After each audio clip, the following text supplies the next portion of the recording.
Multi sector. Hello mister flop investor, कैसे हो? लूटा पिटाओ, मार्केट में टर्मोइल है। अरे इतने मायूस क्यों हो? सेंसेक्स गिरा 8% और मेरा पोर्टफोलियो डाउन है नियरली 20%। ऐसे कैसे? Miss invest my funds. क्या आप मेरी पोर्टफोलियो चेक कर सकते हो? जरूर।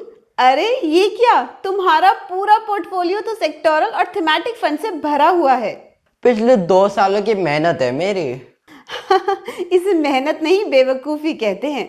इसीलिए तुम फ्लॉप इन्वेस्टर ही रहोगे। पिछले 2 सालों में 50 से ज्यादा सेक्टोरल और थीमेटिक फंड्स के एनएफओ आए हैं, जिसकी वजह से इन्वेस्टर्स के पोर्टफोलियो में इनका प्रोपोर्शन ज्यादा हो गया है। इन फंड्स में इन्वेस्टमेंट एंट्री तो इजी है, पर एग्जिट करने का पता ही नहीं चलता। अक्सर जब तक इन्वेस्टर एग्जिट का प्लान करते हैं, तब तक ये सेक्टोरल फंड डाउन ट्रेंड में चले जाते हैं और स्कीम्स की रिटर्न्स कम हो जाती हैं। इसी प्रॉब्लम को सॉल्व करने के लिए श्रीराम म्यूचुअल फंड लेकर आए हैं Shriram multi sectoral rotation fund. ये फंड मार्केट के ट्रेंड्स के हिसाब से सेक्टर को रोटेट करता है। जैसे ऑटो सेक्टर अगर अंडर परफॉर्म कर रहे हैं, तो पोर्टफोलियो इसे अपकमिंग सेक्टर जैसे हेल्थ केयर या फाइनेंशियल्स में शिफ्ट कर देते हैं। ये flexibility multi sector rotation funds को ट्रेडिशनल सेक्टर फंड से काफी डायनामिक और रेजिलिएंट बनाती है।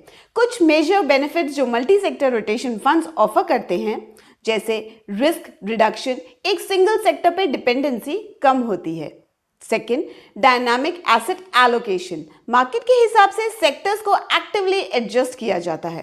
थर्ड, टैक्स एफिशिएंसी, इन फंड्स में फंड मैनेजर जब रीएलोकेशन करते हैं तो आपकी टैक्स इंप्लीकेशंस नहीं होती।